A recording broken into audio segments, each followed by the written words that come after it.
Creí al principio que lo que sentía era amor verdadero, pero la vida me demostró, de la forma más dolorosa, que algunos hombres solo saben amar de manera egoísta y posesiva. Hola, mis amores, me llamo Carmen, aunque pueden llamarme Carmencita. Tengo 72 años y nací en Oaxaca, en el año 1953.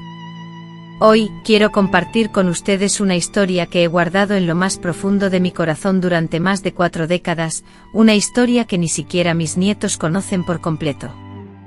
Antes de comenzar, me gustaría saber desde dónde me están viendo, por favor, déjenlo en los comentarios aquí abajo. Me llena de alegría saber que mi voz llega a tantos lugares distintos de México. Y si pueden, por favor, regálenme un me gusta y suscríbanse al canal, ya que esto ayuda mucho a esta abuelita a seguir contando sus historias.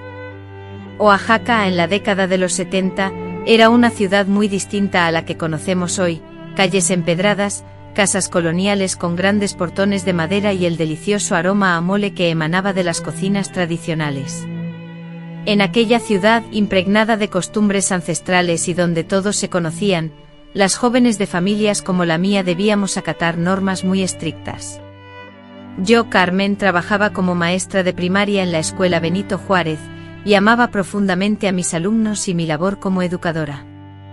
Tenía 25 años, mi cabello negro caía largo hasta la cintura, y decían que mis ojos eran los más expresivos de la ciudad. No es que me jacte, pero en esos años me sentía llena de energía y sueños, como si el mundo entero estuviera a mi alcance. Mi madre, doña Esperanza, con frecuencia me repetía: Carmen, hija, necesitas encontrar un esposo. Una maestra soltera no es bien vista. Así eran las cosas entonces, la mujer debía casarse, tener hijos y dedicarse al hogar, sin importar si sus aspiraciones eran otras. El destino ya estaba trazado para nosotras. Fue en una fiesta de la Independencia en la escuela donde conocí a Marcos. Dios mío, qué hombre tan apuesto, con su imponente estatura y complexión robusta, adornado con un bigote impecablemente recortado, siguiendo la moda de la época, y una sonrisa radiante que parecía iluminar todo el patio de la escuela, se presentó ante mí. Había llegado desde la Ciudad de México para asumir el cargo de gerente del Banco Nacional, que recientemente había inaugurado una nueva sucursal en Oaxaca. Señorita, ¿me haría el honor de esta pieza?, me preguntó extendiendo su mano galantemente durante el baile folclórico. Mis piernas temblaron al instante. Imaginen a un hombre así, tan elegante y con tan buena conversación, pidiéndome bailar. Desde ese día, Marcos se convirtió en el tema principal de conversación en la sala de maestros. Carmen, viste que el gerente del banco solo tenía ojos para ti, comentaban mis compañeras, algunas con envidia, otras genuinamente felices por mí. Una semana después de la fiesta, apareció en la puerta de la escuela con un ramo de bugambilias. Aún hoy me pregunto cómo supo que eran mis flores favoritas. Ante la atenta mirada de todos, Marcos, con una sonrisa que me hizo sonrojar hasta la última hebra de mi cabello, me invitó a cenar el sábado. Maestra Carmen, ¿aceptaría cenar conmigo? ¿Cómo podía negarme a esa invitación? Y para ser completamente honesta, mis queridos, la verdad es que no quería hacerlo. Marcos había despertado en mí emociones que nadie más había logrado. Nuestro noviazgo fue como un sueño hecho realidad. Marcos, con su educación, caballerosidad y respeto, era el hombre perfecto. Me abría la puerta del coche, me corría la silla en los restaurantes, me sorprendía con pequeños regalos inesperados, como aquel libro que había mencionado o chocolates para levantarme el ánimo después de un día agotador en la escuela. Carmen, eres la mujer más increíble que he conocido, me decía mientras tomaba mis manos entre las suyas. Nunca he visto a nadie con tanto amor por la vida, con tanta pasión por su trabajo, y lo mejor, parecía genuinamente interesado en lo que hacía. Me preguntaba insistentemente sobre mis estudiantes, indagando en mis métodos de enseñanza. Escuchaba atentamente, prestando toda su atención, cuando le hablaba de las dificultades que presentaba uno u otro niño. En esa época, esto era algo inusual y sorprendente. Era poco común encontrar a un hombre que valorara el trabajo de una mujer, casi una especie en peligro de extinción. Mi madre, desde el cielo, seguramente lo aprobaba. Hija, toma a ese hombre, me habría dicho. Era un gerente de banco apuesto y educado, una oportunidad que no se presentaba 2 veces. 6 meses después de conocernos, durante una cena romántica a la luz de las velas en el restaurante más elegante de la ciudad, se arrodilló ante mí y sacó una pequeña cajita de terciopelo de su bolsillo. Carmen, me harías el hombre más feliz del mundo aceptando ser mi esposa. El anillo era deslumbrante, adornado con una pequeña piedra de diamante que brillaba como una estrella, pero más allá del brillo de la joya, lo que más me cautivó fue el brillo en sus ojos. Al menos, eso fue lo que sentí en ese momento. Sí, respondí sin dudarlo. En ese instante creía sinceramente haber encontrado al hombre de mi vida, mi compañero, mi refugio seguro. La boda se celebró en el verano de 1979, una ceremonia discreta pero elegante en la Catedral de Oaxaca. Para la ocasión, lucí un vestido blanco que mi madre y yo confeccionamos juntas, adornado con encaje delicado que trajimos especialmente de Puebla. Marcos, por su parte, se veía sumamente apuesto con un traje azul marino hecho a la medida. Al entrar juntos a la recepción, sentí como si mis pies no tocaran el suelo. Era el día más feliz de mi vida. Para siempre, me susurró al oído durante nuestro primer baile como esposos. Si tan solo hubiera comprendido el verdadero significado de ese, para siempre. Los primeros meses fueron idílicos, como una extensión de nuestro noviazgo. Adquirimos una pequeña casa, modesta pero acogedora, en el barrio de Xochimilco. Yo continuaba impartiendo clases y él trabajando en el banco. Los fines de semana los dedicábamos a pasear por el centro histórico, a compartir comidas con amigos, a ir al cine.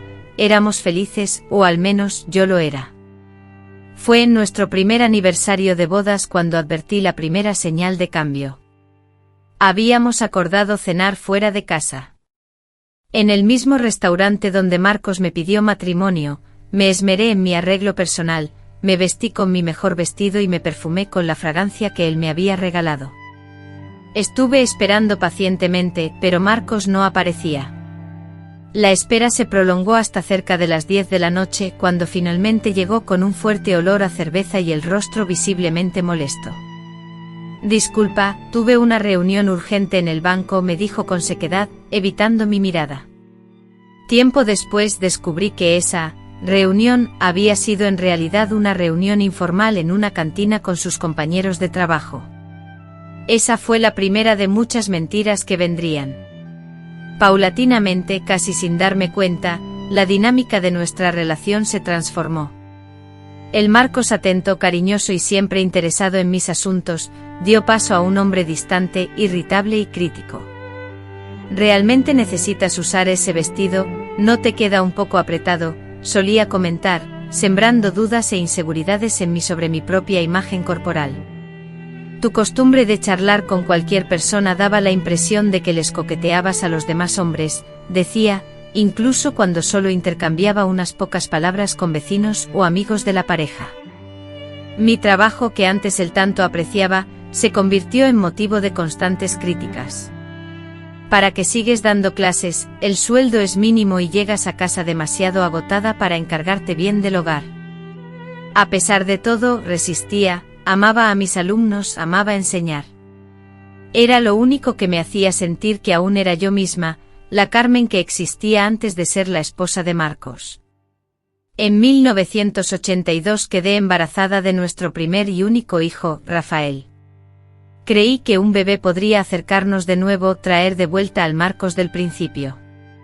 Por un corto tiempo funcionó. Durante el embarazo volvió a ser atento, preocupado, presente, arregló el cuarto del bebé, me acompañaba a las consultas médicas y me masajeaba los pies hinchados por las noches. Estoy seguro de que será un niño, decía Marcos, pasando la mano por mi vientre abultado, que se sentía tan firme como el suyo. Y así fue. Rafael nació una mañana primaveral, completamente sano, con los ojos oscuros de su padre y mi nariz respingona. Marcos parecía el hombre más orgulloso del mundo cuando lo sostuvo en brazos por primera vez. Mi campeón, susurró besando la frente del bebé. Pero la felicidad duró poco. Las noches en vela, los pañales sucios, el llanto constante del bebé y la falta de sueño, exacerbó la irritabilidad de Marcos, que regresó con fuerza. No puedes hacer que este niño deje de llorar, ¿cómo voy a trabajar mañana sin dormir bien?, se quejaba, y se mudaba al sofá de la sala cuando Rafael sufría cólicos y lloraba sin consuelo toda la noche. Fue en esa época cuando comenzaron las primeras agresiones. Aún no eran físicas, sino palabras hirientes, miradas de desprecio y silencios que pesaban como losas, y que dolían más que los golpes. Mira el estado de esta casa. Parece que no haces nada en todo el día. ¿Qué haces?, me reprochaba. ¿Qué hacía yo? Cuidaba a un bebé, lo amamantaba cada 3 horas. Mientras lidiaba con enormes cantidades de ropa sucia, intentaba cocinar, limpiar la casa, ser una madre atenta y una esposa ejemplar, todo a la vez y sin ninguna ayuda. Poco a poco me aislé emocionalmente, callando mis necesidades y reprimiendo mis sentimientos para evitar cualquier conflicto. Aprendí a anticipar lo que le molestaba y me esforzaba por no hacer nada que pudiera provocar su ira. La casa siempre debía estar impecable, la cena lista y caliente a la hora precisa y mi hijo impecablemente limpio y tranquilo cada vez que Marcos llegaba a casa. Vivía en constante estado de alerta, como si caminara sobre cáscaras de huevo. Cuando Rafael cumplió 2 años, necesité volver a dar clases. El sueldo de Marcos, a pesar de ser bueno, no alcanzaba, o al menos eso era lo que él argumentaba. Después descubrí que gran parte de su dinero se destinaba al alcohol, las apuestas y, lamentablemente, a otras mujeres. Regresar al aula fue como respirar por primera vez después de una larga asfixia. Entre los niños, mis libros y cuadernos me sentí renacer y volví a ser la persona que realmente era. La maestra Carmen, llena de confianza, alegría y respeto, no la sombra asustada que era en casa, eso creo que fue lo que él no pudo tolerar, verme feliz lejos de su control. Poco después comenzaron las acusaciones de infidelidad, infundadas y sin prueba alguna. ¿Quién es él?, preguntaba Marcos de repente durante la cena. El director, algún padre de familia. Dime, Carmen, ¿quién es el hombre que está comiendo mi comida, durmiendo en mi cama? Nadie, Marcos. Nunca te he engañado, ni lo haría. Pero mis palabras no tenían efecto. La desconfianza, como un veneno, lo contaminó todo. Empezó a aparecer de improviso en la escuela, a seguirme cuando salía con mis amigas, a revisar mi bolso, a leer mis cuadernos de planeación de clases, buscando evidencias que no existían. Y luego en 1986, una noche después de una junta de padres de familia que se prolongó más de lo esperado, ocurrió la primera agresión física. Al llegar a la casa, me encontré con Marcos esperándome en la puerta, con la cara encendida por la furia y los ojos enrojecidos por el alcohol. Me preguntó a gritos: ¿dónde estabas, maldita?, agarrando mi brazo con tanta fuerza que me dejó marcas moradas. Le respondí: en la escuela, Marcos, en la junta. ¿Tú sabías eso? Él me gritó: mentira. En ese momento sentí la primera bofetada, fuerte e inesperada, que me tiró al suelo de la sala. Permanecí allí inmóvil por la impresión, sintiendo el sabor metálico de la sangre en mi boca. No podía creer que eso estuviera ocurriendo, que el hombre que alguna vez me prometió amor eterno ahora me agrediera. Rafael, que entonces tenía 4 años, observó toda la escena desde el pasillo con los ojos muy abiertos por el miedo. Esa imagen, la de mi hijo presenciando cómo su padre me golpeaba, fue lo que más me dolió, más que la propia bofetada y que sus palabras crueles. Logré decirle a Rafael, intentando sonreír para no asustarlo más: ve a tu cuarto, mi amor. Mami y papi solo están platicando. Después de aquel primer incidente fue como si una pared invisible se derrumbara.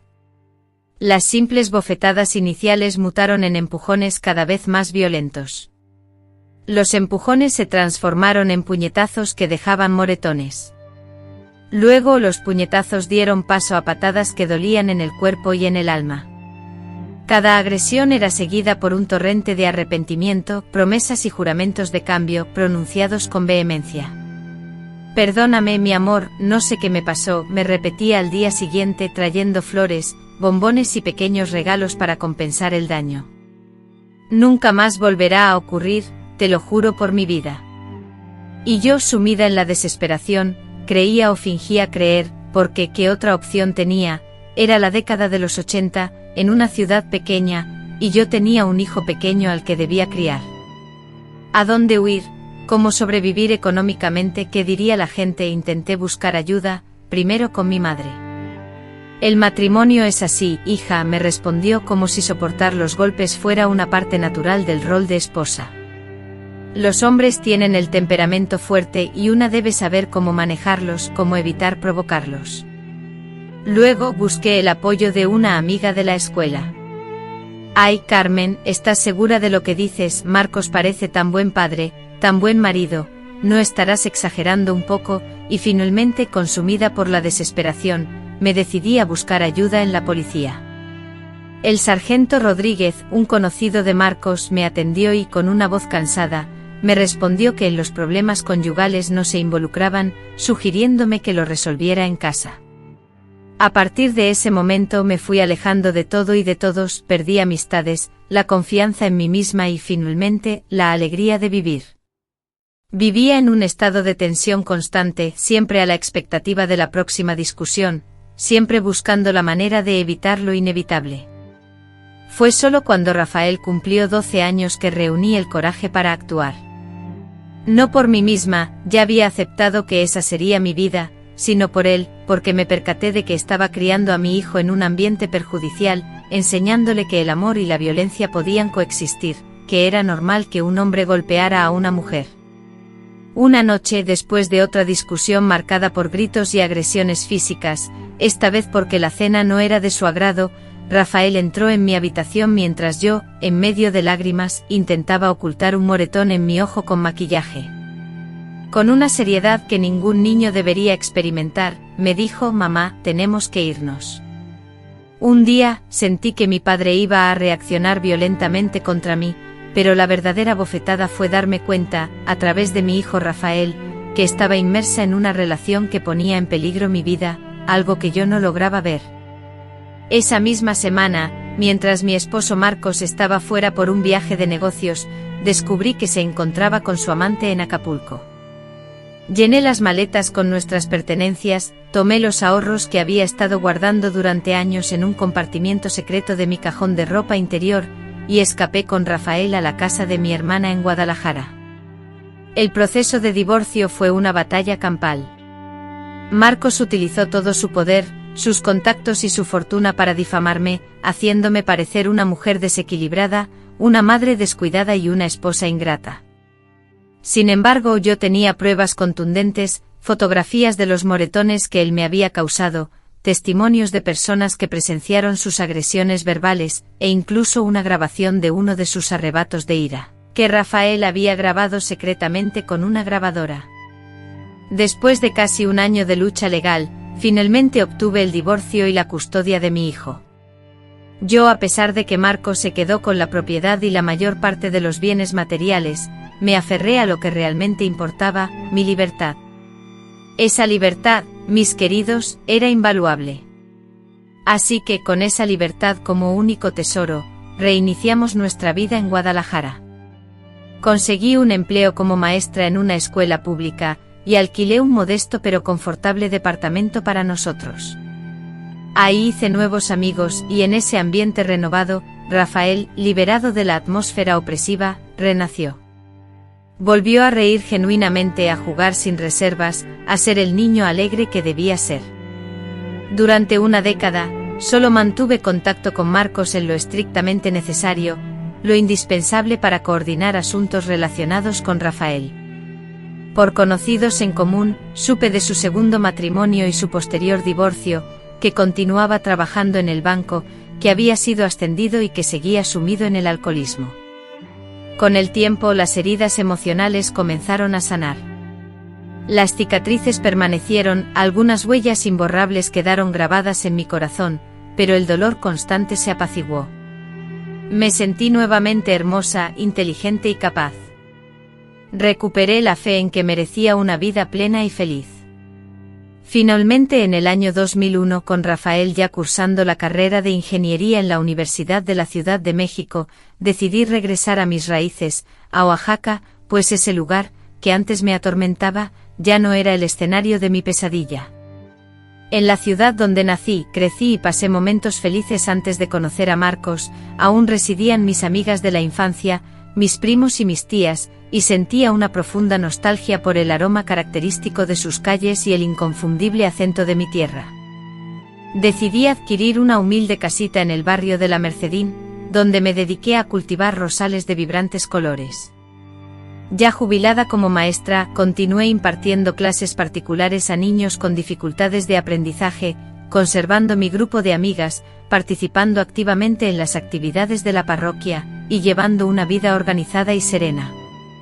Me sentía finalmente en paz, o eso creía. Si esta historia está resonando en sus corazones, los invito a dejar su like y suscribirse al canal. A continuación les relataré cómo mi vida, hasta entonces tranquila, se vio interrumpida de manera abrupta e inesperada cuando, tras muchos años, Marcos volvió a cruzar mi camino. Además les compartiré cómo descubrí una fuerza interior que desconocía poseer. Finalmente me gustaría que compartieran en los comentarios, ¿han experimentado un gran amor, aún viven ese amor? Me encantaría leer sus experiencias. Siento una gran curiosidad por revelarles cómo un hombre que aparentaba ser perfecto se transformó en el monstruo que he descrito. Ahora les explicaré cómo me di cuenta de que me había casado con un completo desconocido, no con el hombre que creía conocer. Las primeras señales fueron tan imperceptibles que pasaron desapercibidas, como la historia de la rana en la olla: si la arrojan al agua hirviendo, salta de inmediato, pero si la meten en agua fría y la calientan lentamente, la pobre rana no se da cuenta de que la están cocinando viva. Así me sucedió a mí. Comenzó con pequeños comentarios sobre mi vestimenta, como: ese vestido no es un poco llamativo para una maestra, Carmen. Luego las críticas se extendieron a mi forma de hablar, reír y comportarme en público, con frases como: ¿realmente necesitas contar todas esas historias de la escuela en la cena? A nadie le interesan. Marcos tenía dos caras. En público seguía siendo el marido perfecto, atento, educado y cariñoso. En Oaxaca todos envidiaban mi supuesto golpe de suerte al casarme, exclamando: «¡Qué afortunada eres, Carmen! Marcos es un hombre excepcional». Pero si supieran lo que sucedía a puerta cerrada. Recuerdo vívidamente una cena en casa del gerente regional del banco, en 1981. Marcos, visiblemente tenso, repitió varias veces: «Es una oportunidad crucial, no la arruines», mientras se preparaba. Yo, por mi parte, había dedicado toda la tarde a alistarme, el cabello impecable gracias al salón de belleza, el vestido azul marino que él consideraba apropiado, y un maquillaje discreto, tal como él lo exigía. Incluso ensayé mentalmente los temas de conversación permitidos, nada de anécdotas escolares, ni política, ni nada que revelara mis opiniones. Durante la cena, el señor Pacheco, un hombre calvo de unos 50 años y gerente regional del banco, me preguntó sobre mi trabajo. Tomando un poco de valor, le hablé de un proyecto de lectura que estaba implementando con mis alumnos. El señor Pacheco, demostrando un interés sincero, formuló preguntas y elogió la propuesta. Al subir al coche para volver a casa, y sin mediar palabra, Marcos estalló en cólera. «No puedes evitar llamar la atención, ¿verdad? Tenías que presumir, demostrar que eres la maestra, que tienes ideas, que eres inteligente». Marcos me increpó: «¿Qué querías que hiciera? Que fuera maleducada». La bofetada fue tan violenta que mi cabeza golpeó contra la ventanilla del coche. «Quería que fueras discreta, que me permitieras brillar a mí. Era mi noche, mi oportunidad para ascender». Llegué a casa con el labio roto y la certeza de que ese no era el hombre con el que soñaba construir una vida. Con el tiempo, la violencia fue escalando. Lo que comenzó con bofetadas se convirtió en puñetazos, patadas y empujones contra la pared. Marcos se aseguraba de golpear en zonas donde las marcas no fueran visibles, como el abdomen, la espalda y los muslos. Cuando dejaba por accidente alguna marca visible, yo me inventaba excusas. Me golpeé la cara contra la puerta del armario y aparecí en la escuela con un ojo morado. Le expliqué a mi directora lo que había pasado, pero ella me miró fijamente con una expresión que indicaba incredulidad, aunque no supo cómo reaccionar. Me dijo con una mezcla de sarcasmo y resignación: «Ten cuidado, Carmen, esos armarios son traicioneros». En 1984, descubrí la primera infidelidad de Marcos. Él se estaba bañando y su teléfono celular, algo sumamente costoso en ese entonces, sonó.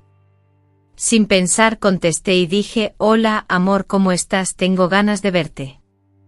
¿Cuándo nos vamos a ver otra vez?». La voz al otro lado de la línea era joven, dulce y segura de sí misma. Colgué sin responder. Cuando confronté a Marcos, su reacción fue furiosa y violenta. Me gritó: «Ahora andas husmeando mi teléfono, ¿quién te crees que eres?». Le respondí que era su esposa y que él me estaba engañando. La paliza que me propinó ese día fue tan brutal que no pude ir a trabajar durante una semana. En la escuela, para encubrir lo que había ocurrido, inventé que me había caído por las escaleras. Era otra mentira más para proteger al monstruo con el que compartía mi vida. Las infidelidades se volvieron una constante. El olor a diferentes perfumes impregnaba la camisa, junto con las marcas de labial. Además, los cargos de motel en su tarjeta de crédito se acumulaban. Cada nuevo descubrimiento desencadenaba una reacción aún más furiosa por su parte. En 1987 el médico, visiblemente apenado, me informó sobre una enfermedad de transmisión sexual, explicándome que también mi esposo, Rafael, necesitaría tratamiento. Con el corazón encogido, le pregunté: «Doctora, esto puede provenir de relaciones sexuales, ¿verdad?». Ya intuía la respuesta. «Sí, señora Carmen, no hay otra forma de contagio», me respondió. Al llegar a casa, decidida a confrontarlo, Rafael no estaba. Había ido a casa de un amigo. Era el momento de la verdad. «Marcos, tenemos que hablar. Hoy fui al médico», alcancé a decir antes de que se abalanzara sobre mí como una fiera. «Me engañas y encima te atreves a inventar que estás enferma», rugió. La paliza de ese día me dejó inconsciente. Cuando desperté, estaba tendida en el suelo de la cocina, con un hilo de sangre que goteaba de mi frente. Marcos estaba sentado en la mesa, bebiendo tranquilamente. «La próxima vez que te inventes una historia como esa, no despertarás», sentenció sin siquiera dignarse a mirarme. Fue entonces, en ese preciso instante, cuando comprendí que él era capaz de matarme. No se trataba de una amenaza vacía, y lo más terrible era que se sentiría justificado. Secretamente comencé a planificar mi huida. Acumulaba pequeñas cantidades de dinero que escondía en el interior de una lata de avena en el armario de la cocina. Separé documentos importantes, fotografías, objetos que no podía abandonar. Preparé una pequeña maleta y la oculté en el fondo del armario, bajo viejas mantas. Sin embargo, la cobardía me frenaba. No, aún no. El miedo era más fuerte que el anhelo de libertad. Miedo de lo que él haría si me descubría. Miedo al escándalo, miedo a no poder mantener a mi hijo sola. En 1989, Marcos perdió su empleo en el banco. Nunca supe la verdad completa de por qué ocurrió. Él argumentó que se trató de una persecución política, pero supe por conocidos que tuvo algo que ver con dinero faltante y una joven clienta que amenazó con demandar al banco por acoso. La situación empeoró drásticamente con la pérdida de su empleo. Marcos, cada vez más consumido por la bebida, se encerraba en casa todo el día y comenzó a controlar cada uno de mis movimientos. Ya no podía hablar por teléfono sin que él estuviera presente, escuchando atentamente cada palabra. Mis idas al supermercado requerían que le informara con precisión el tiempo de mi ausencia y la ruta que seguiría. Rafael, que entonces tenía 7 años, empezó a mostrar problemas en la escuela, se comportaba de forma agresiva con sus compañeros, no prestaba atención en clase y sufría pesadillas recurrentes. La psicóloga escolar me citó para una conversación. Señora Carmen, Rafael dibujó esto en la clase de arte hoy, me dijo, mostrándome un dibujo donde mi hijo había plasmado una figura masculina grande y amenazante sosteniendo lo que parecía ser un cinturón, y dos figuras más pequeñas. Una tendida en el suelo con manchas rojas y otra escondida tras un rectángulo, que supuse representaba una cama o un sofá. Sentí un escalofrío helarme el corazón y con poca convicción, intenté justificar, es solo su imaginación. La psicóloga, la señora Carmen, me tomó las manos con firmeza, clavando sus ojos en los míos. Me explicó que los niños a menudo externalizan sus emociones a través del dibujo, expresando en el papel lo que no pueden verbalizar. En los dibujos de Rafael, detectó una clara señal de auxilio. Esas palabras resonaron en mí con la fuerza de un impacto. Mi hijo, mi pequeño Rafael, estaba sufriendo en silencio. La situación le estaba causando tanto dolor como a mí, pero a diferencia de mí, él no había elegido estar en esa situación. Ese fue el catalizador que necesitaba. A la semana siguiente, aprovechando que Marcos tenía una entrevista de trabajo, recogí a Rafael del colegio y con las maletas ya preparadas y escondidas, nos dirigimos a la terminal de autobuses. Compramos boletos con destino a Guadalajara, donde vivía mi hermana. ¿A dónde vamos, mamá?, preguntó Rafael, desconcertado por esa repentina partida. A un lugar seguro, mi amor, un lugar donde nadie te volverá a gritar ni a pegar, le respondí, observando cómo sus ojos se abrían, reflejando una mezcla de miedo y esperanza. Y papá, necesita ayuda que nosotros no podemos darle. Tal vez un día, cuando él esté mejor, podrán verse de nuevo. Dejar todo atrás, mi hogar, mis muebles, los recuerdos de una vida entera, la vida que conocía, para empezar de cero, fue la decisión más difícil y valiente que tomé, aunque sabía que era la única forma de asegurarme de que Rafael creciera, pues estaba absolutamente convencida de que si me quedaba, no lo vería crecer. La reacción de Marcos fue tal como lo temía, comenzaron las llamadas amenazadoras al teléfono de mi hermana, con frases como, te voy a encontrar, voy a traer a mi hijo de vuelta, y te vas a arrepentir de haber nacido. 2 semanas después apareció en Guadalajara, borracho y gritando frente al edificio de mi hermana. La policía intervino, pasó la noche en la delegación y fue liberado con la condición de regresar inmediatamente a Oaxaca, pero eso solo fue el principio de la batalla. Contrató un abogado caro e inició un proceso legal para obtener la custodia de Rafael, argumentando que yo sufría de inestabilidad mental, que había abandonado el hogar y que era una madre negligente. Afortunadamente mi hermana conocía a un abogado que aceptó representarme cobrando únicamente lo que yo podía pagar. El abogado Néstor, un hombre mayor con una vasta experiencia en casos de derecho familiar y una gran empatía, me tranquilizó en nuestra primera cita, diciéndome, señora Carmen, no se preocupe. La verdad siempre emerge en estos casos y la de usted se refleja en el rostro de su hijo. El proceso legal se extendió por mucho tiempo y resultó doloroso. Tuve que rememorar cada episodio de abuso, cada humillación sufrida y cada cicatriz. Rafael, a sus 8 años, tuvo que ser entrevistado por trabajadores sociales, psicólogos y el juez. Fue una experiencia traumática para todos, pero el licenciado Néstor tenía razón. La verdad finalmente se reveló. Antiguos vecinos declararon haber escuchado gritos, llantos y ruidos de golpes. Los médicos confirmaron lesiones previas compatibles con violencia doméstica. La psicóloga de la escuela presentó dibujos y reportes sobre el comportamiento de Rafael. Y lo más crucial, mi hijo, con una valentía que me conmovió profundamente, relató su verdad. Mi papá le pegaba a mi mamá casi todos los días, le dijo al juez con la voz temblorosa pero decidida. A pesar de estar escondida bajo la cama, podía escuchar cada palabra. En septiembre de 1990, tras el juicio, salimos del tribunal con la custodia legal de Rafael otorgada exclusivamente a mí. Marcos, su padre, tendría derecho a visitas cada 15 días, pero siempre bajo la supervisión de un trabajador social. Sin embargo, nunca se presentó a ninguna de esas visitas. Durante años no tuvimos noticias de él, solo rumores esporádicos, que había regresado a trabajar en un banco, aunque en un puesto inferior, que se había casado y divorciado rápidamente y que tenía problemas de salud relacionados con el alcohol. Por mi parte, rehice mi vida en Guadalajara, encontrando un empleo como maestra, haciendo nuevos amigos y, eventualmente, comenzando a salir con un compañero de trabajo. No era nada serio, solo algún café, alguna película. Estaba aprendiendo a confiar de nuevo, a sonreír sin temor, a ser yo misma. Rafael, por su parte, creció fuerte, inteligente y amable, siendo todo lo contrario a su padre.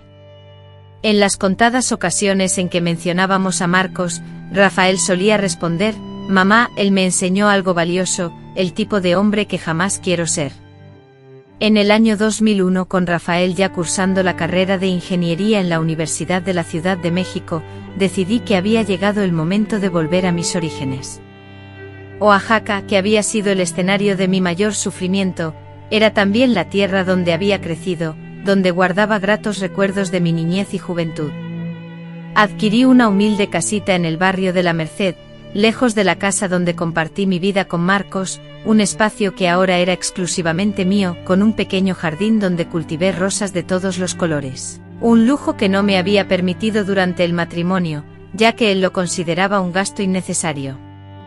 Me retiré de mi puesto de maestra, pero continué impartiendo clases particulares a niños con problemas de aprendizaje. Llevaba una vida simple, serena, feliz a su modo. Contaba con mis amigas, el grupo de artesanías de la parroquia, mis plantas y mis libros. A diario conversaba con Rafael por teléfono, y él me visitaba siempre que sus compromisos se lo permitían. En el año 2003, supe por una antigua amiga que Marcos había regresado a Oaxaca. Estaba enfermo con cirrosis y problemas hepáticos producto de años de alcoholismo, y había ido a vivir con uno de sus hermanos mayores, que aún residía en la ciudad. Al enterarme, sentí una extraña mezcla de sentimientos, no era odio ni miedo, sino quizá una lástima lejana, como si se tratara de un personaje de una historia triste que había leído hace mucho. «¿Estás bien con eso?», me preguntó mi amiga, preocupada. «Sí», respondí. Y era cierto, la ciudad era lo suficientemente grande para que ambos coexistieran.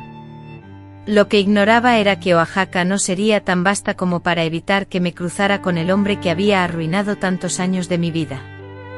A pesar de su enfermedad, su edad y su aparente derrota, Marcos aún albergaba dentro de sí al mismo monstruo de siempre, a la espera del momento oportuno para resurgir. Comenzar de nuevo a los 37 años fue un desafío monumental.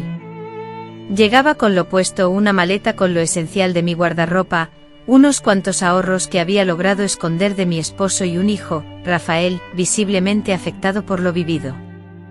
Al llegar a Guadalajara, a la casa de mi hermana Elena, por fin, después de años de angustia, pude respirar con alivio. «Bienvenida a tu nueva vida», me dijo Elena, abriendo la puerta de su modesto departamento de 2 recámaras, donde vivía sola desde su divorcio. Las palabras sobraban. Ella, con su aguda intuición, siempre había sospechado que algo no andaba bien en mi matrimonio, a pesar de mis esfuerzos por ocultar las evidencias y aparentar normalidad. El departamento era pequeño, quizás un poco apretado para 3, pero para mí era un palacio comparado con la lúgubre mansión donde había vivido con Marcos. Allí al menos no resonaban gritos, no se cerraban puertas con estrépito, ni se escuchaban pasos pesados que anticipaban una amenaza. Solo reinaba el silencio sereno y reparador de la paz. Rafael, mi hijo, dormía conmigo en la habitación de huéspedes y, durante las primeras semanas, se despertaba gritando, casi todas las noches. Mamá nos encontraría pronto y nos llevaría a casa. Lo abrazaba con fuerza, sintiendo su diminuto corazón latiendo a 1000 por hora contra mi pecho. «Estamos a salvo, mi amor. Nadie nos hará daño nunca más», susurré, una promesa que anhelaba cumplir, aunque la incertidumbre me asaltaba, pero la repetía con toda la fe que podía reunir. Guadalajara, una ciudad bulliciosa y llena de vida, repleta de estudiantes y posibilidades. Elena trabajaba como enfermera en el hospital universitario, y gracias a sus conexiones, logré una entrevista para ser maestra sustituta en una escuela pública. La ansiedad de esa mañana aún la siento viva. Elegí con cuidado mi único conjunto formal, una falda azul marino y una blusa blanca, ambas guardadas en mi maleta desde hacía mucho tiempo. Elena me prestó unos zapatos y un collar discreto. «Vas a triunfar», me aseguró mientras me observaba en el espejo, intentando encontrar a la mujer que se reflejaba allí. Ya no era la joven llena de confianza que había sido antes de casarme, ni la sombra asustada de los últimos años con Marcos. En el camino, en un punto intermedio de su vida, se encontraba alguien esforzándose por reconstruirse. La directora de la escuela, doña Ivone, una mujer de unos 60 años, con cabello gris recogido en un moño severo y lentes de armazón gruesa posados en la punta de la nariz, estudió mi currículum durante varios minutos interminables, mientras yo luchaba por controlar el temblor que sacudía mis manos. 10 años de experiencia en Oaxaca, buenas referencias, murmuró sin apartar la vista del papel. ¿Por qué se marchó de allá, maestra Carmen? Esa era la pregunta que había temido. Había ensayado diversas respuestas la noche anterior, todas eludiendo la verdad completa.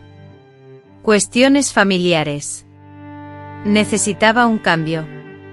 Vine a acompañar a mi hermana, pero, sentada allí, frente a esa mujer que parecía ver a través de mis palabras cuidadosamente preparadas, decidí arriesgarme a decir la verdad. Huí de un matrimonio abusivo, doña Ivone. Mi exesposo me agredía desde hacía años. Salí apenas con mi hijo y lo que cupo en una maleta, estoy empezando de cero. Doña Ivone se quitó lentamente los lentes y sus ojos, ahora fijos en los míos, me observaron con atención. Por un instante me aterroricé al creer que había cometido un error catastrófico, temiendo que me considerara desequilibrada, conflictiva, una mala influencia para los estudiantes.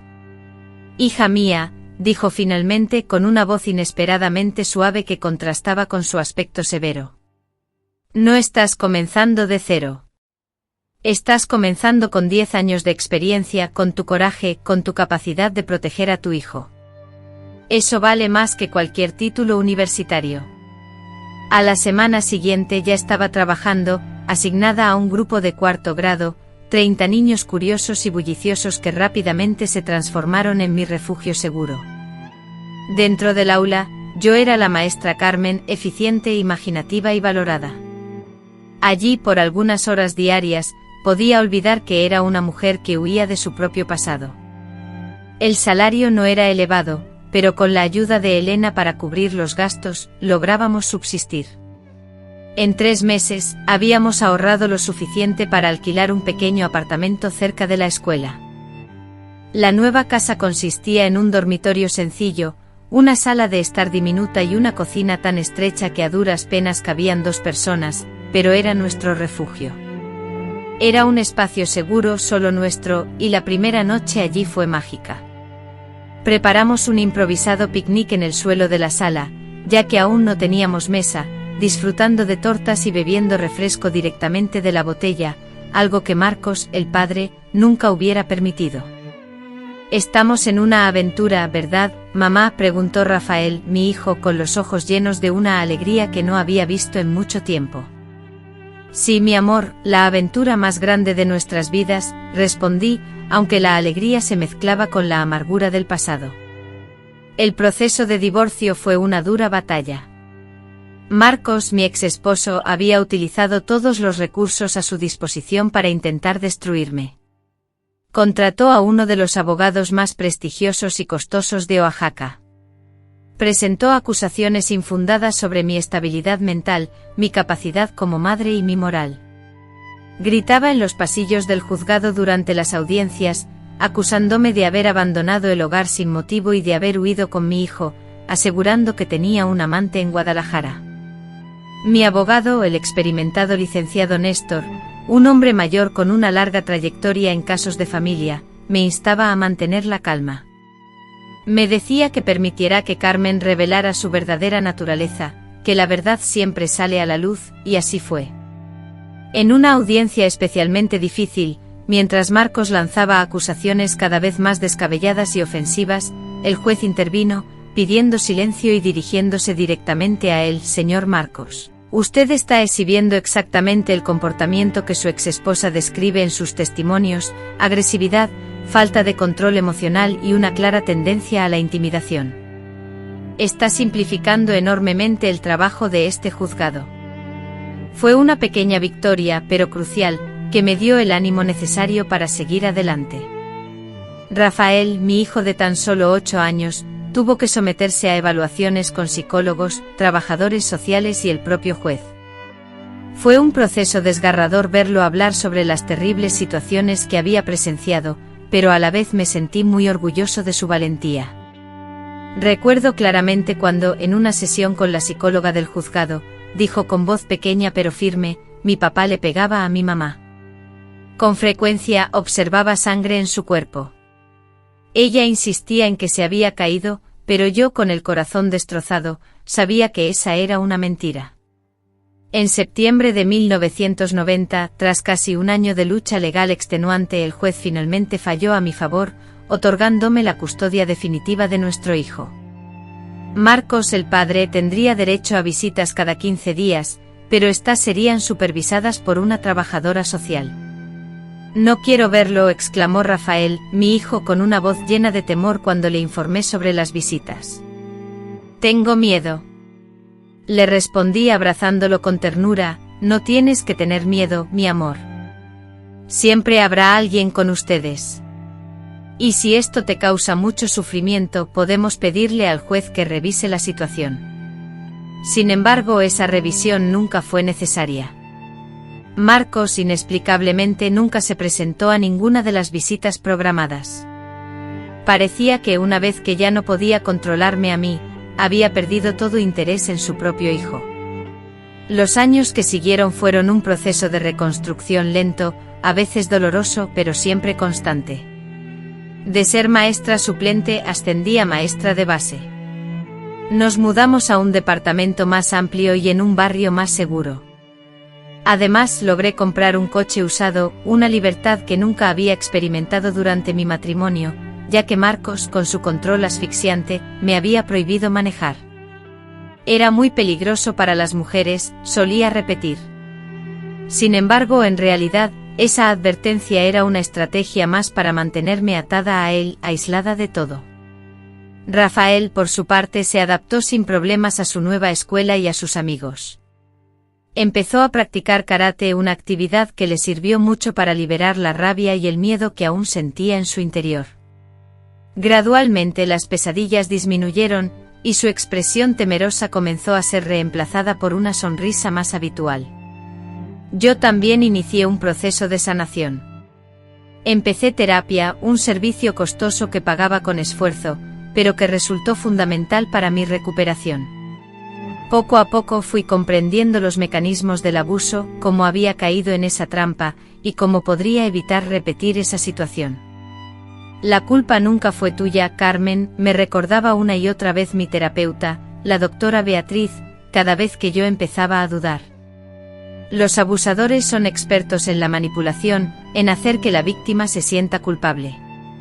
El camino para dejar de culparme a mí misma fue arduo, dejar de preguntarme si podría haber sido una mejor esposa, si la casa hubiera estado más ordenada, si no lo hubiera provocado. Comprendí finalmente que nada, absolutamente nada, justifica la violencia. En 1994, 4 años después de mi divorcio, me di permiso para empezar a vivir de nuevo, no solo a sobrevivir. Acepté la invitación de un colega maestro para tomar un café después de clases. Antonio, viudo y con 2 hijos adolescentes, tenía una gentileza en la mirada que me recordaba a mi padre, a quien perdí en la infancia. Nuestra primera cita fue en un café cercano a la escuela. Los nervios me jugaron una mala pasada, y derramé el azúcar sobre la mesa, con las manos temblorosas mientras intentaba ordenar mis pensamientos. Hacía tanto tiempo que no salía con un hombre que había olvidado cómo era. No tienes por qué estar nerviosa, Carmen, me dijo Antonio con su voz siempre calmada. Solo somos 2 amigos tomando café. Pero sabíamos que era mucho más que eso. Era un paso trascendental para mí, una afirmación de que aún albergaba esperanza en la humanidad, de que no todos los hombres eran como Marcos. Antonio y yo mantuvimos una relación durante casi 2 años, una relación basada en la dulzura y el respeto mutuo, sin presiones ni exigencias. Él comprendía mis traumas, respetaba mis límites y nunca me forzaba a ir más allá de lo que yo misma me sentía capaz de dar. Tú mereces ser amada de la manera correcta, me repetía cuando me disculpaba por mis inseguridades o miedos repentinos. Nunca llegamos a vivir juntos ni a casarnos, quizás porque yo no estaba preparada para eso de nuevo, pero él me enseñó que la intimidad no tiene por qué ser sinónimo de control y que el amor no tiene que causar dolor. En 1997, Rafael fue admitido en la Universidad Nacional Autónoma de México para estudiar Ingeniería Civil. Nunca olvidaré su rostro radiante de felicidad al ver su nombre en la lista de aceptados. «Lo logré, mamá, lo logré», exclamó, y lo abracé con fuerza, mientras las lágrimas corrían libremente por mi rostro. A pesar de las dificultades, el niño asustado que había escapado conmigo escondido en una maleta llena de ropa se estaba convirtiendo en un hombre valiente, fuerte y honesto. Fue precisamente en ese momento cuando sentí el fuerte deseo de regresar a mis orígenes. Ya no veía a Oaxaca como el lugar de mis peores pesadillas, sino como la ciudad donde había nacido, donde había experimentado momentos felices antes de conocer a Marcos, y donde aún tenía amigas de la infancia, primos y tías. Al comunicarle mi intención a mi hijo Rafael, me preguntó preocupado: ¿estás segura, mamá? Le respondí que si él aún vivía en Oaxaca, no iba a vivir con miedo para siempre, pues ya le había dado demasiado control sobre mi vida. En el año 2001, con Rafael ya establecido en un departamento cerca de la universidad, tomé la decisión de regresar. Gestioné mi jubilación anticipada como maestra, derecho que tenía asegurado gracias a los años de servicio en Oaxaca y Guadalajara. Antonio y yo nos despedimos con afecto y la promesa de mantenernos en contacto. Con sus hijos ya adultos y forjando sus propios caminos, él acariciaba la idea de una nueva vida en la costa, concretando el anhelo de establecer una posada frente al mar. «Estarás bien, Carmen», me aseguró en nuestra última conversación. «Eres la mujer más fuerte que conozco».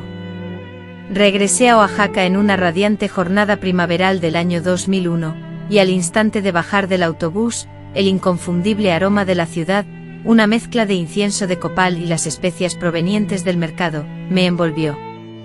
Era como si el tiempo se hubiera suspendido en muchos aspectos.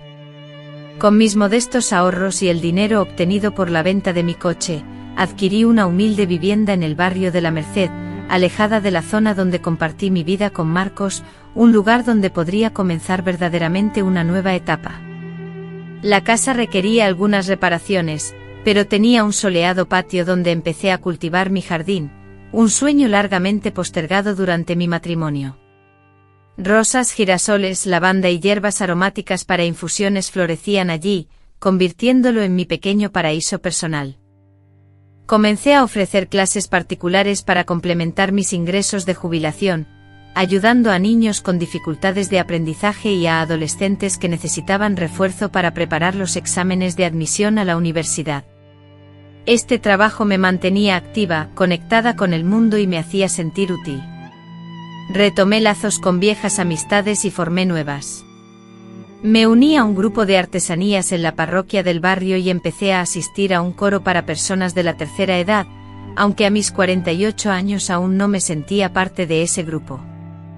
Mi vida era simple, pero me llenaba de satisfacción. Rafael se graduó con honores en el año 2002 y consiguió un buen trabajo en una constructora en la Ciudad de México.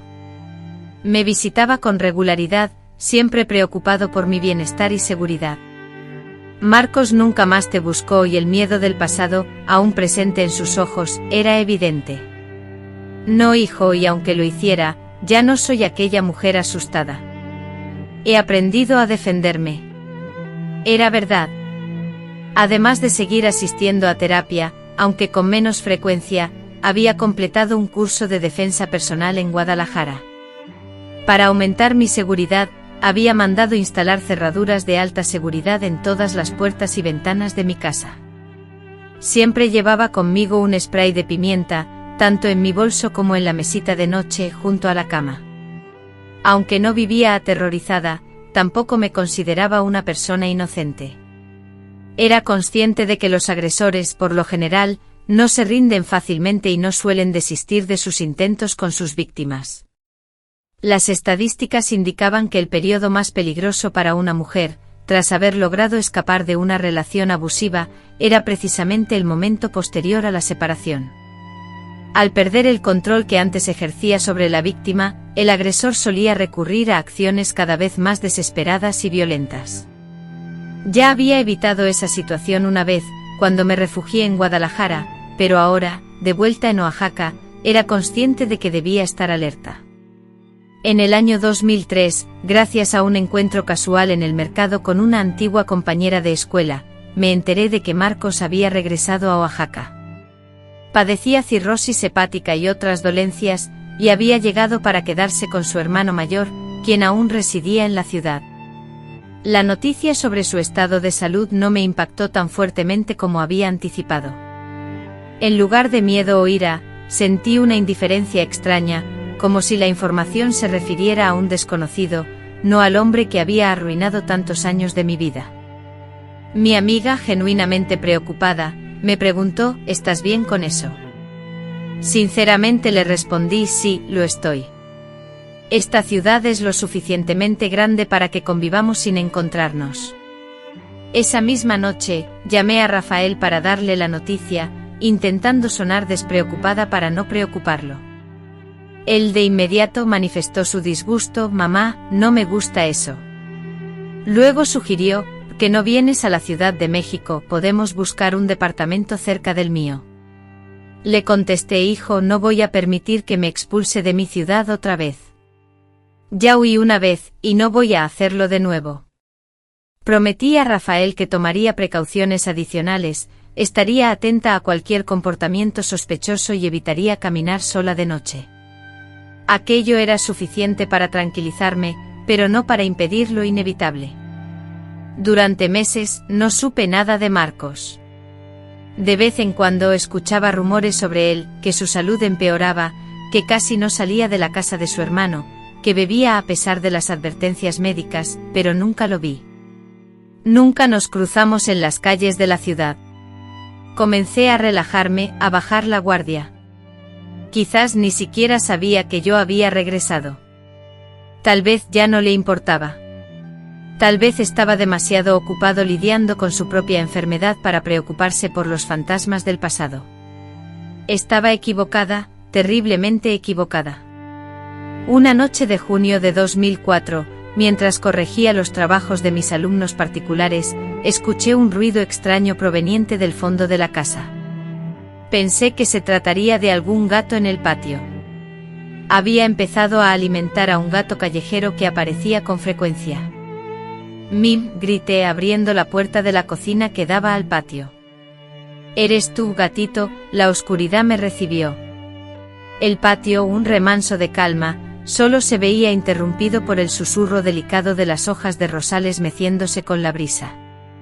Me encogí de hombros sintiendo un escalofrío y me di la vuelta, adentrándome en la casa y cerrando la puerta tras de mí. En ese instante no era consciente de que al cerrar esa puerta, estaba sellando mi destino. Desconocía que desde las sombras, unos ojos observaban cada uno de mis movimientos, unos ojos que reconocía a la perfección, unos ojos que alguna vez creí que eran el reflejo del alma del hombre al que amaba, pero que hacía tiempo se habían transformado en la entrada a mi peor pesadilla. Marcos me había encontrado, y sabía que no descansaría hasta tenerme a su merced. Finalmente terminé de corregir los trabajos de mis alumnos alrededor de las 10 de la noche. A pesar del cansancio, me sentía satisfecha por el avance que el pequeño Mateo estaba logrando con la lectura. Ese niño, con sus ojos llenos de curiosidad y su mente ágil, me recordaba tanto a Rafael a su edad, un espíritu inquieto que solo necesitaba un poco más de atención para florecer. Después guardé los cuadernos en mi bolso. Después de prepararme para dormir, costumbre que adquirí para tranquilizarme tras años de terapia, me serví una taza de té de manzanilla humeante. Luego encendí la pequeña radio portátil que siempre colocaba sobre la mesita de noche, programada en una emisora que emitía música de antaño. Esa noche la voz inconfundible de Roberto Carlos llenaba el ambiente con la canción Detalles. Mientras cepillaba mi cabello, ahora salpicado de canas más que de negro azabache, frente al espejo, la melodía me acompañaba. A punto de conciliar el sueño, un sonido abrupto interrumpió la calma, un ruido distinto al usual, un golpe seco y preciso, como el crujido de vidrio al romperse. Alertada, me incorporé en la cama, sintiendo mi corazón latir con fuerza. Seguro son los vecinos, me dije a mí misma, intentando calmar la creciente inquietud. Pero acto seguido percibí pasos en el interior de la casa, provenientes de la cocina. La certeza me invadió, alguien había entrado en mi hogar. Con manos temblorosas tomé mi teléfono celular, un robusto Nokia que Rafael, con persistencia, me había recomendado tener, y marqué el número de emergencias, el 066. Justo antes de poder comunicarme con el operador, la puerta de mi dormitorio se abrió de golpe, y allí estaba él. Marcos, quien aparentaba ser 15 años mayor, con el rostro cetrino a causa de su enfermedad hepática, visiblemente más delgado y con el cabello completamente canoso, pero aún conservando esos mismos ojos, aquellos que antaño conocí rebosantes de un amor fingido. Luego los vi llenos de odio y ahora, algo peor, una mezcla de rabia, obsesión y algo que solo podría describir como locura. Te encontré, Carmen, pronunció con voz pastosa, delatando su ingesta de alcohol. Finalmente te encontré. El celular se me resbaló de la mano, cayendo al suelo. Mi cuerpo entero se paralizó. Todos esos años de terapia, de reconstrucción, de fortalecimiento personal, parecieron desvanecerse en un instante. Era como si hubiese regresado a ser aquella mujer aterrorizada de 20 años atrás. ¿Qué quieres, Marcos?, logré articular intentando ganar tiempo, intentando idear una vía de escape. Ya es muy tarde y estoy exhausta. Él soltó una risa seca, desprovista de humor. ¿Qué quiero? Pitió mientras avanzaba unos pasos hacia mí. Quiero que pagues por lo que me hiciste. ¿Qué te hice?, pregunté genuinamente confundida. Arruinaste mi vida, exclamó. Con un grito de furia golpeó la pared a mi lado, sacudiéndola con fuerza. ¿Me humillaste?, preguntó con la voz llena de acusaciones. Me hiciste perder a mi hijo, a mi empleo, me arrebataste el respeto que tenía. La idea de la inversión era tan descabellada, tan absurda, que por un instante estuve a punto de reír. Era tan típico de los abusadores, pensé, culpar a sus víctimas, transformándose en mártires dentro de su propia narrativa distorsionada. Entonces, encontrando un coraje que no sabía que poseía, respondí: tú, Marcos, fuiste quien arruinó tu propia vida, con tus decisiones, con tu violencia, con tu alcoholismo. Sabía que eran las palabras incorrectas, pero debían ser dichas. Su rostro, deformado por la rabia, se contrajo y se abalanzó sobre mí. Intenté huir, pero el dormitorio era pequeño, una trampa sin salida. Me atrapó por los brazos, hundiéndome los dedos en la carne con una fuerza brutal, dejando marcas que se avecinaban. Ahora me vas a escuchar, gruñó con la voz ronca, vas a escuchar todo lo que he guardado durante 15 años. El aliento impregnado de alcohol me golpeó el rostro con un olor nauseabundo, mezclado con el característico hedor de la enfermedad que lo consumía. Intenté zafarme, pero a pesar de su edad y su deteriorada salud, aún era mucho más fuerte que yo. Suéltame, Marcos, exigí. Ya había llamado a la policía y sabía que estaban en camino. Mentí intentando amedrentarlo, pero él solo soltó una carcajada.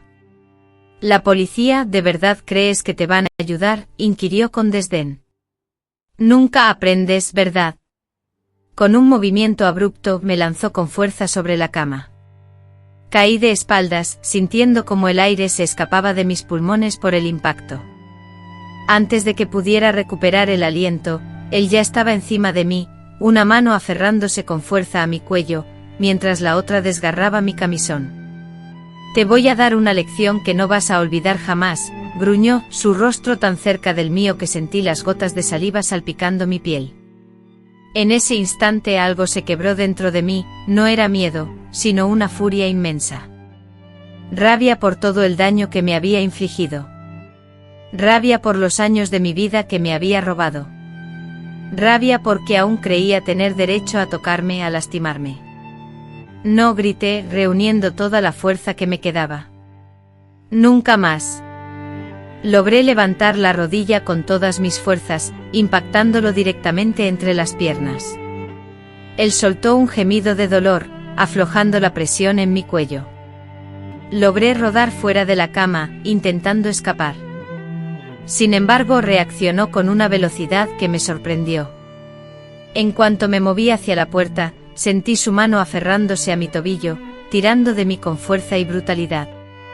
Caí al suelo, mi barbilla impactando contra la dura superficie, y un sabor metálico, la sangre, invadió mi boca. «Vas a pagar por esto, maldita», rugió, y me arrastró por el suelo como un objeto inerte. Desesperada, luché con todas mis fuerzas. Mis patadas, arañazos y mordiscos eran mi única defensa. A pesar de su fuerza, logré rasguñar su rostro, dejando 3 profundas líneas rojas en su piel pálida. Aquello solo exacerbó su furia. Una bofetada me golpeó, seguida por otra y otra, hasta que la oscuridad danzó ante mis ojos. Mi rostro ardía, los oídos zumbaban. El sabor de la sangre se mezcló con las lágrimas que corrían por mis mejillas. «Eres mía», vociferaba entre cada golpe, «siempre fuiste mía. Nadie más te tendrá». El tiempo se distorsionó. Minutos, horas, la duración del tormento se volvió irrelevante. Cada golpe, cada insulto, cada acto de violencia era una eternidad de sufrimiento. En algún momento, agotada por la batalla, dejé de resistirme, no porque me rindiera, sino como una estrategia desesperada. Cuanto más me defendía, más intensa era su violencia. Pensé que si fingía sometimiento, tal vez él se relajaría, bajaría la guardia. «Por favor, Marcos», supliqué, la voz rota por el llanto, «me estás lastimando». Él respondió, aunque con un tono diferente, lleno de una enfermiza satisfacción, «es para lastimarte». Era como si mi sufrimiento fuera exactamente lo que deseaba. Me levantó del suelo, sujetándome del cabello y arrastrándome de vuelta a la cama.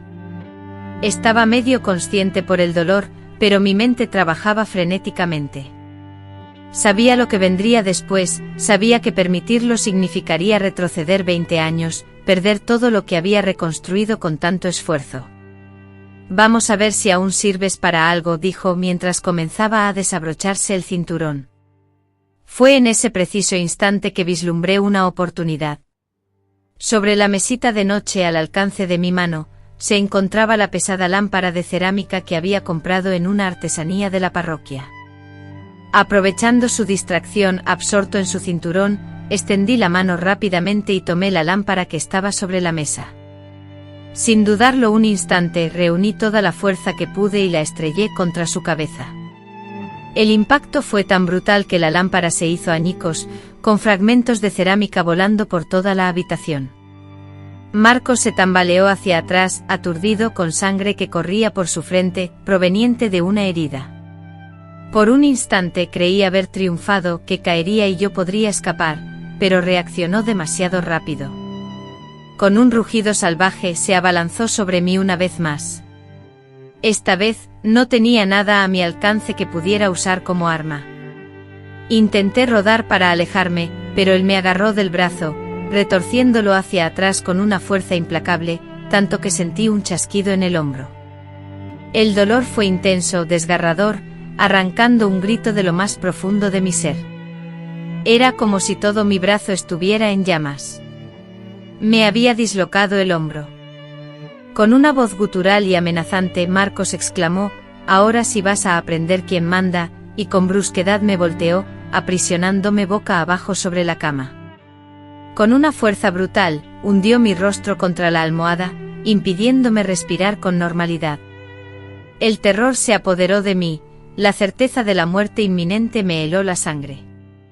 Después de tanto esfuerzo, después de haber superado tantas adversidades, iba a sucumbir a manos del mismo hombre que ya había consumido tantos años de mi vida. No podía permitirlo. Con mi brazo hábil, busqué frenéticamente a mi alrededor, tanteando cualquier objeto que pudiera servir como defensa.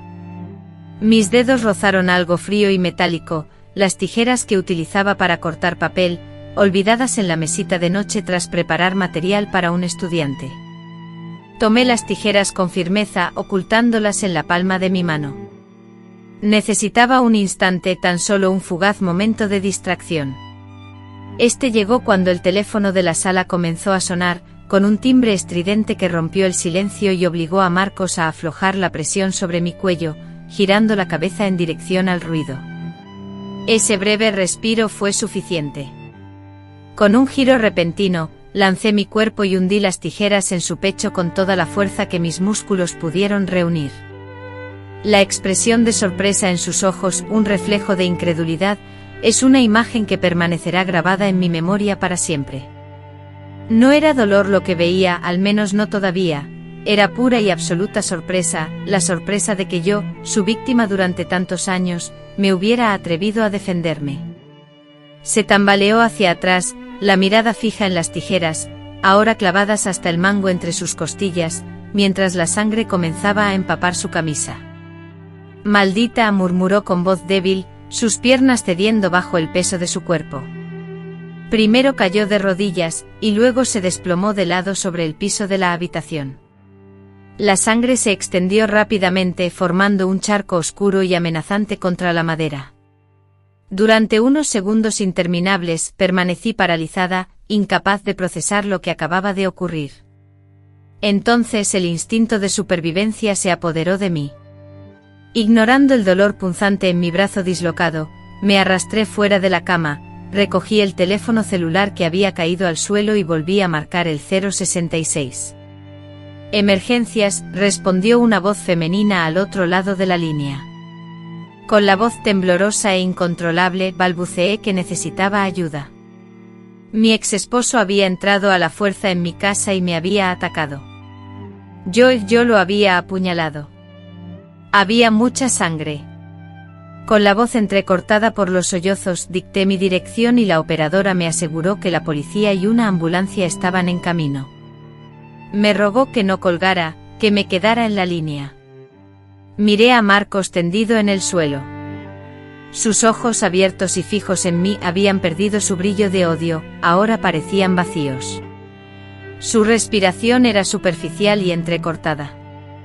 Una parte de mí deseaba ayudarlo, detener la hemorragia, hacer algo.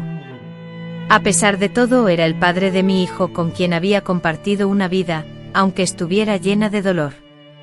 Pero otra parte de mí, la que había luchado por sobrevivir y reconstruirse durante décadas, sabía que acercarme a él era arriesgar mi propia vida.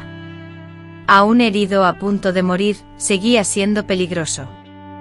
Me mantuve inmóvil en la esquina más alejada de la habitación, el teléfono pegado a la oreja, sin apartar la vista de él, lista para correr si se movía. Pero no se movió. Justo antes de que las sirenas de la policía rompieran el silencio, Marcos, quien antes me había prometido un amor de cuento de hadas con la mirada que ahora se había extinguido, dejó de respirar, sus ojos, antes llenos de vida, se volvieron opacos y sin brillo. La policía fue la primera en llegar, con sus luces azules y rojas parpadeando frenéticamente, seguida poco después por la ambulancia y sus paramédicos. La casa se convirtió en un hervidero de actividad, policías fotografiando la escena, paramédicos constatando formalmente la muerte de Marcos, y vecinos curiosos amontonados en la acera, observando con morbo y sorpresa. Me llevaron al hospital para tratar mi hombro dislocado y las otras heridas sufridas. El médico de guardia, un hombre joven que apenas superaba los 30 años, examinó mi cuerpo cubierto de hematomas y cortes, su rostro reflejando una mezcla de horror y compasión. «Señora, necesito documentar estas heridas», dijo con suavidad, «para el proceso». Proceso, esa palabra fría y distante que me recordaba la cruda realidad, había matado a un hombre y aunque fuera en defensa propia, y a pesar de todo el sufrimiento que él me había infligido, había terminado con una vida. Habría consecuencias inevitables. Ya medicada y aturdida, presté mi declaración en la delegación. Relaté toda mi historia, desde los horrores de aquella noche hasta los 20 años de maltratos sufridos, pasando por mi huida a Guadalajara, el doloroso divorcio y mi retorno a Oaxaca. El delegado, un hombre de mediana edad con marcadas ojeras que evidenciaban falta de sueño, me escuchó atentamente interrumpiendo el silencio solo para realizar algunas anotaciones. Una vez que terminé mi relato, el delegado preguntó: ¿tiene la señora alguna prueba que corrobore el historial de violencia?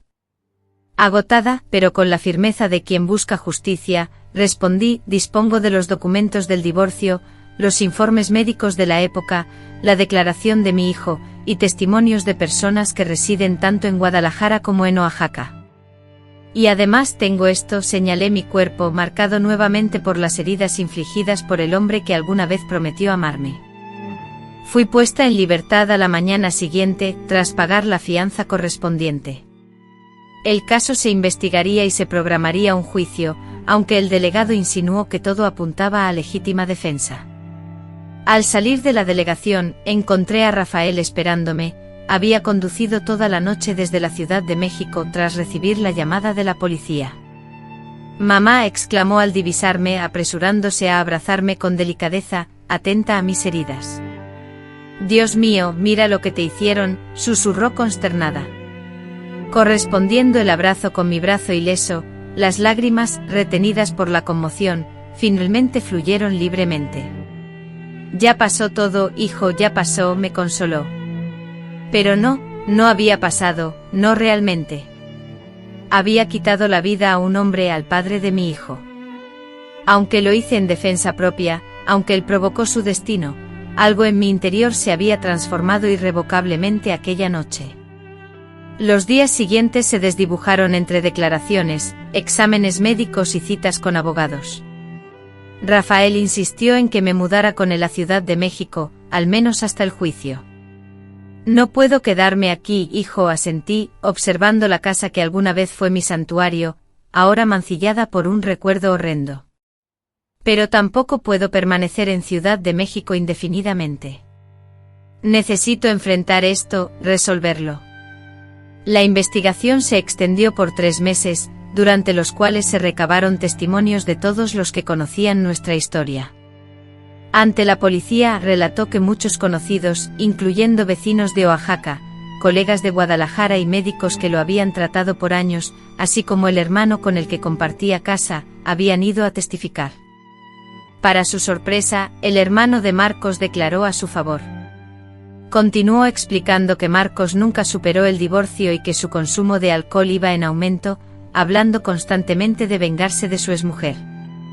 Cuando supo que ella había regresado a Oaxaca, se obsesionó. Ella, preocupada, había comenzado a esconder las llaves del coche para evitar que saliera por las noches, pero esa fatídica noche no se percató de que se había ido. La autopsia reveló que Marcos sufría de cirrosis hepática, con el hígado completamente destruido.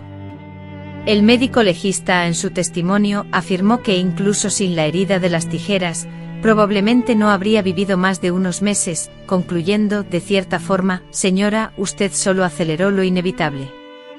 El fiscal respondió con una mirada de reprobación. El juicio se celebró en febrero de 2005, 8 meses después de la trágica noche, y la sala estaba llena. En Oaxaca, situaciones como la mía, que involucraban a personas conocidas como Marcos y yo, eran inusuales. Mi abogado presentó una defensa contundente sustentada en el historial documentado de violencia, las pruebas físicas del ataque y los testimonios que corroboraban la obsesión de Marcos. El fiscal, un hombre joven con claras aspiraciones políticas, intentó presentarme como una mujer sedienta de venganza que había tendido una trampa a su exesposo, pero sus argumentos se desmoronaron al exhibir las fotografías de mis heridas de aquella noche, junto con el informe médico que certificaba mi hombro dislocado, dientes rotos y múltiples cortes y hematomas en todo el cuerpo.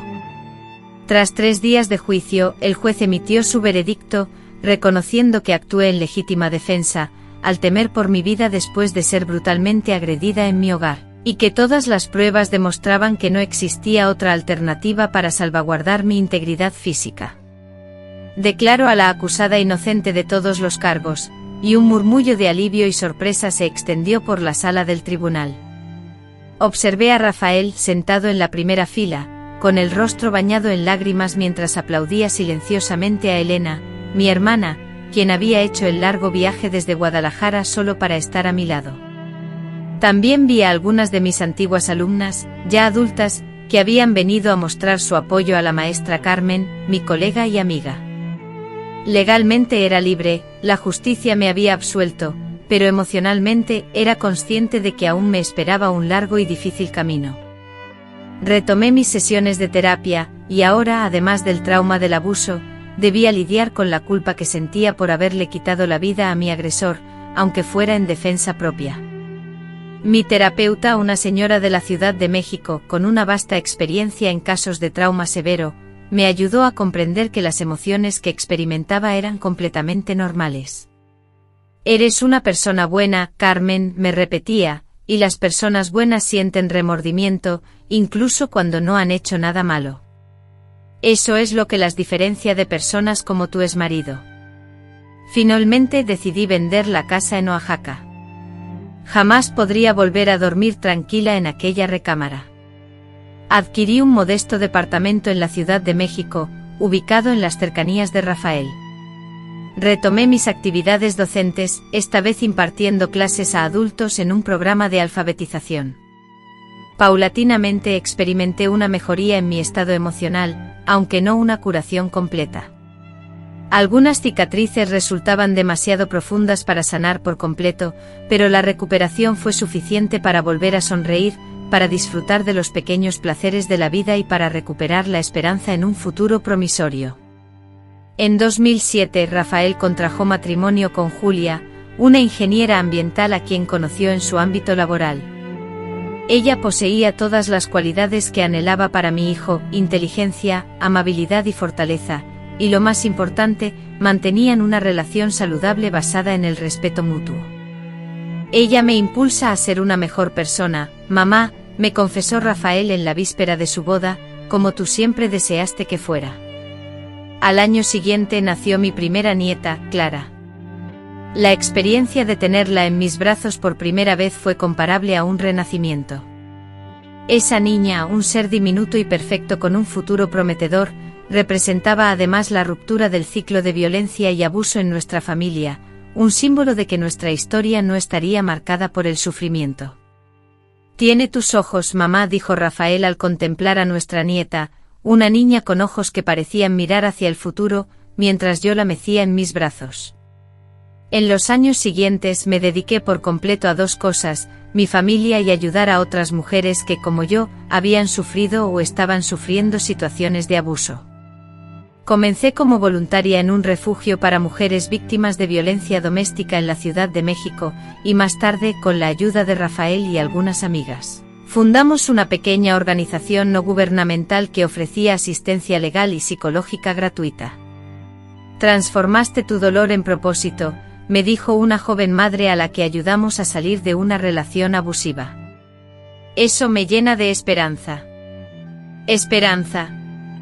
Eso era lo que quería ofrecer, la certeza de que, por oscura que sea la noche, siempre hay un amanecer esperando, y que ninguna mujer está obligada a aceptar el abuso como su destino. La posibilidad de una vida completa, abundante y con propósito va más allá de los límites de un hogar que se convirtió en una cárcel. Hoy, a mis 72 años, al mirar atrás, contemplo una existencia marcada por momentos de gran intensidad, tanto dolor como alegría, derrotas y, sobre todo, victorias. Disfruto de la compañía de 3 nietos maravillosos, tengo un hijo que es mi mayor orgullo y una nuera que es como la hija que nunca tuve. La historia que les comparto hoy no es sencilla de relatar. Hay aspectos que aún me causan dolor, incluso después de tantos años, pero siento la necesidad de compartirla porque sé que existen muchas mujeres, como Carmen, que sufren en silencio, creyendo que no hay escapatoria. Cuando el tribunal me absolvió en febrero de 2005, muchos creyeron que ese sería el final de mi historia. La justicia se había cumplido, el monstruo había sido vencido y la víctima, liberada. Una conclusión tan simple como en las películas, donde el villano es derrotado y los créditos ascienden con música alegre. Pero la vida real, mis queridos, no es así. La vida real es intrincada, llena de matices. Aunque el veredicto judicial me declaraba inocente, mi corazón no encontró paz. Había arrebatado una vida. A pesar de la monstruosidad de Marcos, a pesar de haber actuado en defensa propia, la responsabilidad de su muerte era una carga enorme. Las noches posteriores al juicio fueron un infierno. Despertaba con gritos ahogados, empapada en sudor frío, reviviendo una y otra vez el horror. La sangre expandiéndose sobre el suelo, la mirada de él apagándose, la sensación de las tijeras clavándose en su cuerpo, todo volvía a mí, acompañado de taquicardias y náuseas. Rafael me encontró sentada en la cocina a las 3 de la mañana, con la mirada perdida, una taza de té helado frente a mí y la mente en blanco. «Mamá, necesitas ayuda, esto te está destruyendo», me dijo con preocupación. Tenía razón, por mucho que intentara mostrarme fuerte, por más que me repitiera que había actuado correctamente, la culpa me corroía por dentro. Después de mucho tiempo decidí volver a terapia, esta vez con una psicóloga especialista en trastorno de estrés postraumático que ejercía en la Ciudad de México. La doctora Lucía, una mujer de unos 50 años, me transmitía una sensación de calma con sus ojos gentiles y una voz suave que me envolvía, como una cobija cálida en una fría noche de invierno. En nuestra primera sesión, me dijo algo que resonaría en mí para siempre: Carmen, sentir culpa por haber quitado una vida, incluso en defensa propia, no es una debilidad, sino una muestra de humanidad. Sería mucho más preocupante si no sintieras absolutamente nada. Durante meses trabajamos en los traumas del pasado y los más recientes, abordando los abusos sufridos a manos de Marcos durante el matrimonio, mi huida a Guadalajara, el posterior regreso a Oaxaca y finalmente la trágica noche. La doctora me recordaba constantemente: tú no querías matarlo, querías sobrevivir, y esa es una diferencia fundamental. El proceso fue lento, doloroso, pero absolutamente necesario, como la limpieza de una herida infectada, un proceso que duele intensamente en el momento, pero que es el único camino hacia una verdadera curación. El proyecto, que inicialmente fue una iniciativa de voluntariado, se desarrolló de manera natural y próspera. En el año 2007 logramos establecer una sede más amplia, contratamos personal a tiempo completo y forjamos asociaciones estratégicas con diversas empresas y entidades gubernamentales. Rafael, aunque ingeniero de formación, poseía una habilidad innata para la gestión administrativa y se encargaba de supervisar las finanzas y la infraestructura. Por mi parte, yo era el motor central de la organización, actuando como enlace entre las mujeres a las que asistíamos y los servicios que les proporcionábamos. Precisamente ese mismo año, Rafael y Julia contrajeron matrimonio. Presenciar a mi hijo caminando hacia el altar, un hombre de valores, respetuoso y amable, completamente diferente a su padre en su esencia, fue una de las mayores satisfacciones de mi vida. «Lo conseguiste, mamá», me susurró Elena, mi hermana, durante la ceremonia, al tiempo que me estrechaba la mano. «Rompiste el ciclo». Aquellas palabras significaron más para mí que cualquier reconocimiento que hubiera recibido, ya que mi mayor temor durante todos los años de maltrato era que Rafael repitiera el mismo patrón de conducta, que la violencia que presenció en su infancia lo marcara de forma irreversible. Ver a Rafael jurando amor y respeto a esa mujer fuerte e independiente, ante la mirada de todos, fue la prueba irrefutable de nuestra victoria. Habíamos triunfado, realmente triunfado. En 2008, la llegada de Clara llenó nuestras vidas de una alegría indescriptible. Tomarla en mis brazos por primera vez fue una experiencia casi sobrenatural. Esa pequeña personita, tan perfecta y llena de futuro, simbolizaba la continuidad de nuestra familia, ahora libre de la sombra del abuso. «Va a crecer sabiendo su valor, mamá», me dijo Rafael, mientras yo acunaba a mi nieta. «Nunca se conformará con menos que respeto y amor sincero, tal como tú me enseñaste». Los años que siguieron estuvieron marcados por un crecimiento constante, tanto en nuestro proyecto como en mi desarrollo personal. En 2010, nos extendimos a otras ciudades de México para difundir nuestra labor. En 2012 publicamos una guía para identificar y prevenir relaciones abusivas, la cual fue adoptada por escuelas públicas en todo el país. En el año 2015, cuando tenía 62 años, recibí una invitación para ser ponente en la Universidad Nacional Autónoma de México, específicamente para hablar sobre el trabajo que realizábamos. Recuerdo claramente el nerviosismo que sentí al subir al estrado y encontrarme frente a cientos de estudiantes de las carreras de Trabajo Social, Psicología y Derecho. Con la voz temblorosa, comencé diciendo que no era académica, sino simplemente una mujer que había vivido una historia y decidido convertir esa historia en un puente para otras mujeres. Durante casi 2 horas compartí no solo mi experiencia personal, sino también todo el conocimiento que habíamos adquirido a lo largo de los años con el proyecto, incluyendo estadísticas alarmantes sobre la violencia doméstica en México, los patrones recurrentes que observábamos en diferentes clases sociales, edades y niveles educativos, y las barreras que impedían a las mujeres abandonar relaciones abusivas. Al finalizar mi presentación, durante la sesión de preguntas, una joven estudiante levantó la mano.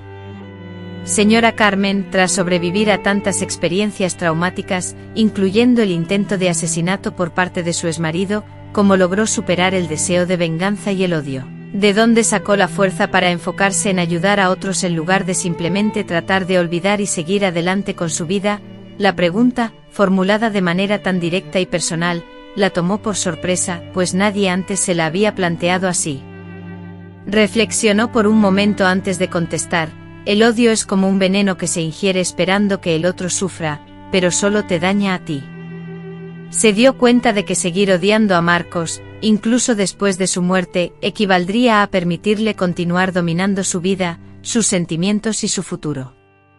La verdadera libertad, explicó, llegó cuando comprendió que la mejor forma de vengarse no era desearle mal, sino construir algo positivo y significativo a partir del daño que él le había causado.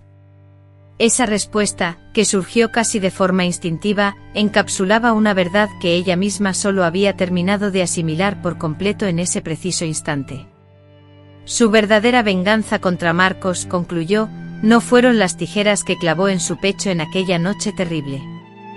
Hoy quiero compartir con ustedes, mis queridos, la esencia de lo que realmente importa, cada mujer que pudimos ayudar a escapar de una relación marcada por el maltrato. Cada niño que crecerá sin presenciar la violencia en su hogar y cada ciclo de abuso que logramos interrumpir. Deseo hacerles saber que la verdadera justicia, la auténtica liberación, no siempre proviene de los juzgados, aunque estos sean cruciales. La verdadera justicia, la liberación genuina, reside en convertir nuestro sufrimiento en un propósito, en transformar nuestras heridas en la fuerza necesaria para tender una mano a quienes lo necesitan.